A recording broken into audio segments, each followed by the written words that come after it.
सिर्फ 7 इंग्रेडिएंट से बनाएंगे हम आज ये टेस्टी चिकन पिज्जा। अस्सलाम वालेकुम। Let's see the ingredients. Pizza base, cheese, oregano, chilli flakes, pizza sauce and chicken. अब चिकन को साफ धोके अदरक, लहसुन, मिर्ची, नमक, हल्दी ऐड करके मिक्स कर दो। अब एक पैन में 1 टेबलस्पून ऑयल ऐड करिए। ऑयल गर्म होने के बाद ऐड करो चिकन। चिकन को अच्छे से पका लो 20 ml वाटर ऐड करके। Now let's start making pizza.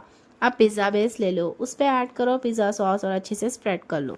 Then onions add करो। नाउ चिकन ऐड करके अच्छे से स्प्रेड कर लो। आप चीज़ ऐड करेंगे। मैं अमूल की चीज़ ले रही हूँ, आप लोग कौन सी भी चीज़ यूज़ कर सकते। Then add chilli flakes and oregano.